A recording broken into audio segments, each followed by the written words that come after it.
రాహుల్ గాంధీ ప్రకటించిన చేయూత పథకం చేయి ఇచ్చేదే కానీ అమలు అయ్యేది కాదని బీజేపీ నేత ప్రకాష్ రెడ్డి అన్నారు.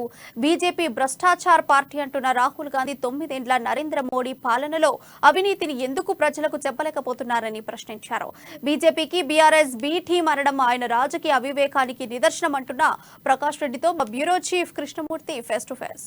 రాష్ట్రంలో భారతీయ జనతా పార్టీ పరిస్థితి పూర్తిగా చతికిల పడింది. ఆ పార్టీ ఇక లేచేది అని చెప్తూనే కారుకు అంటే బీజేపీ కారుకు ఉన్నటువంటి 4 టైర్లు పంక్చర్ అయ్యాయి, ఆ కారు ఇక ముందుకెళ్లదు అని చెప్తూనే బీజేపీ అంటే భ్రష్టాచార పార్టీ అని చెప్పారు. దీనిపైన స్పందించేందుకు మనతో పాటు ఉన్నటువంటి పార్టీ సీనియర్ నేత ప్రకాష్ రెడ్డి గారు వారితో మాట్లాడుతున్నాం. సార్ చెప్పండి, రాహుల్ గాంధీ కామెంట్స్ మీరు ఏ రకంగా స్వీకరిస్తారు? ఆయన బీజేపీ ఏం లేదు, బీజేపీ పని అయిపోయింది, ఉన్నది మేమే బీ టీమ్ బీజేపీకి, కాబట్టి ఆ బీ టీం ఓడగొడతాం బీఆర్ఎస్ నుంచి చెప్తా ఉన్నారు. దాని మీద మీరేమంటారు? అంటే రాహుల్ గాంధీ మాటలకు క్రెడిబిలిటీ లేదు. ఎన్ని మాట్లాడినా ఆయన మాటలను పట్టించుకోవాల్సిన అవసరం లేదు నా మొదటి అభిప్రాయం. భ్రష్టాచార పార్టీ అంటే నోటికి అది ఏమంటారు లిరిక్ కలవడం కోసం మాట్లాడే మాటలుగా నేను పరిగణిస్తాను. ఈ రోజు వరకు బీజేపీ భ్రష్టాచారాన్ని నిరూపించడానికి నువ్వు ఒక్క సంఘటన చూపించాలి. ఒక్క సంఘటన గతంలో కూడా రఫేల్ యుద్ధ విమానాల కొనుగోలులో చౌకీదార్ చోరే అన్నాడు. 2018 పార్లమెంట్ ఎన్నికలకు 19 పార్లమెంట్ ఎన్నికల కంటే ముందు గారు చౌకీదార్ చోరే అని అసలు రఫేల్ అని అంబానీకి ఇచ్చిన రాదానికి ఇచ్చారు, అంబానీకి ఇచ్చారు, రాదానికి ఇచ్చారని చెప్పినాడు. ప్రజలు మూతోడు జవాబు ఇచ్చారు. ఎట్లా జవాబు ఇచ్చిండ్రో, ఎంత దారుణమైన జవాబు ఇచ్చారంటే నేను మళ్ళీ లేకుండా జవాబు ఇచ్చిండ్రు. ఇంకా అటువంటి మాటలు మాట్లాడి ప్రజలలో చులకన కావద్దని రాజీవ్ గాంధీకి సలహా ఇస్తున్న, రాహుల్ గాంధీకి మరి ఆయనకు రాసిచ్చిన కూడా సలహా ఇస్తున్నారు. ఇది మొదటి అంశం. రెండో అంశం ఏంటంటే ఇక్కడ తెలంగాణ రాష్ట్రంలో కారు బీఆర్ఎస్ బీజేపీ ఒక్కటే అంటే ఎట్లా ఒకటో చెప్పు. నేను అంటున్నా అసలు బీఆర్ఎస్ కాంగ్రెస్ ఒక పార్టీ అంటున్నాం.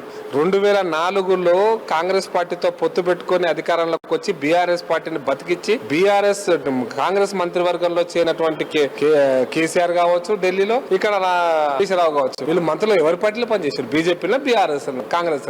ఏం మాట్లాడతాడు రాహుల్ గాంధీ? నీ ప్రభుత్వంలో మంత్రి అయ్యా బాబు కేసీఆర్, నువ్వు యూపీఏ చైర్మన్, మీ తల్లి గారు యూపీఏ చైర్మన్ ఉన్నటువంటి ప్రభుత్వంలో కేబినెట్ మంత్రిగా పనిచేసిండు కేసీఆర్. మమ్మల్ని అనడం ఎందుకు?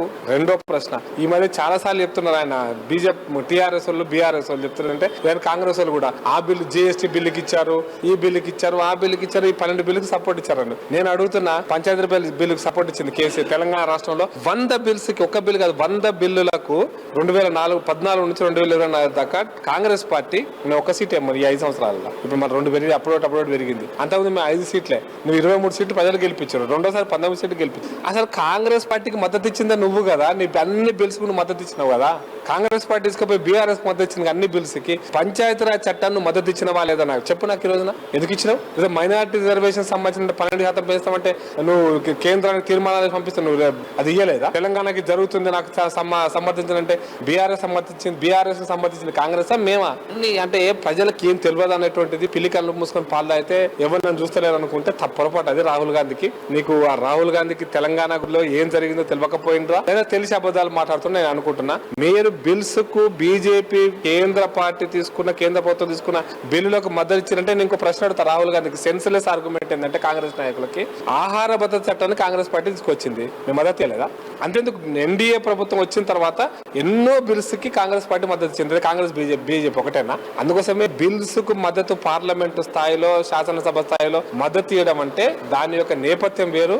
బీఆర్ఎస్ చేస్తున్న ప్రజా వ్యతిరేక అంశాల మీద పోరాటం చేసే పద్ధతి వేరు. మేము ప్రజా వ్యతిరేక అంశాల మీద పోరాటం చేస్తుంది, చిత్తశుద్ధిని పోరాటం చేస్తున్న పార్టీ మాది. అప్పుడప్పుడు లాలూచి పడుతున్న పార్టీ మీది. అరే నువ్వు ఎందుకు రాహుల్ గాంధీ ఇన్నెందుకు మాట్లాడుతున్నావు? ఇద్దరు వచ్చిండ్రు బీజేపీ బీఆర్ఎస్ లో నుంచి మీ పార్టీలోకి వచ్చారు. నీకు ఇంత చెప్తున్నావు కదా.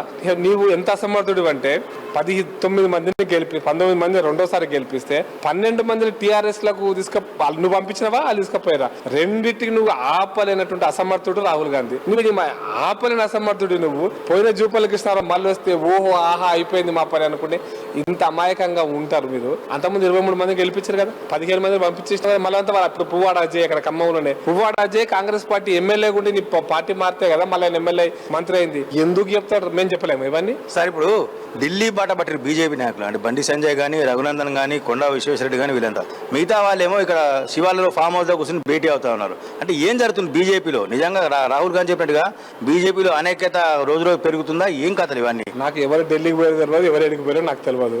అందుకోసం దాని గురించి మాట్లాడడం అనేది కూడా అనవసరం. అంటే ఎవరి వ్యక్తిగత అవసరాలు వ్యక్తిగత కారణాలతో ఎవరైనా పోతే పోయి ఉంటారు. పార్టీ ఢిల్లీకి రమ్మనో పార్టీ ఢిల్లీలో నిర్ణయం తీసుకుంటే మీరు అందరు రమ్మని నాకు పిలుస్తాను నేను అనుకోను. ఎప్పుడైనా సలహాలు చర్చలు అవసరం ఉంటే అవసరమైన వాళ్ళు పిలుస్తారు, అవసరమైన పోతారు, మాట్లాడతారు, దానికి సంబంధించిన కార్యాచరణ గురించి డిస్కస్ చేస్తారు, అయిపోతుంది. అంతే ఎవరు ఎందుకు పోయినరు, ఏడ పోయినరు, ఎందుకు పోయినరు అందరూ కలిసి సార్ కొంతకాలంగా పార్టీ అధ్యక్షుడి మార్పు జరుగుతున్నది, కేంద్ర మంత్రివర్గంలో మార్పులు వస్తున్నాయి, కొంతమంది కేంద్ర మంత్రులు అవుతున్నారు అని చెప్పేసి వస్తున్న నేపథ్యంలో ఈ పరిణామాలు జరగడం అనేది కొంత ప్రజల్లో కొంత గందరగోళం తెలియజేస్తుంది. దీన్ని మీరేమంటారు? ఇది కాంగ్రెస్ బీఆర్ఎస్ కలిసి చేసినటువంటి మీడియా కుట్ర. ఇందుట్లో ఏది నిజం కాదు. నీకు చెప్తారా? ఈ మీడియాకి చెప్తారా? నువ్వు నడ్డా గారు మనసులో ఏముంది, నడ్డా గారు ఏం నిర్ణయం తీసుకున్నారో, ప్రధానమంత్రి గారు ఏం నిర్ణయం తీసుకున్నారో, అవసరమైతే అమిత్ షా గారు ప్రభుత్వంలో మాజీ అధ్యక్షులు ఏ నిర్ణయం తీసుకున్నారో మీ ప్రజలకి మీడియాకి చెప్తారా? ఇంకా వేరే చర్చనే లేదు. అంటే ఇది అంటే రాహుల్ గాంధీ ఏ వాగ్దానం చేసినా ఏ హామీ ఇచ్చినా అవన్నీ నీటి మీద రాతలే, ఆయన చేసేటన్ని తప్పులే, అసలు ఆయన చేయించే పథకాలు కానీ చేయూత పథకం కాదని చెప్పేసి అంటున్నారు. ఇది మనం బీజేపీ కారణం నుంచి కృష్ణమూర్తి, కెమెరా పర్సన్ శివాతో.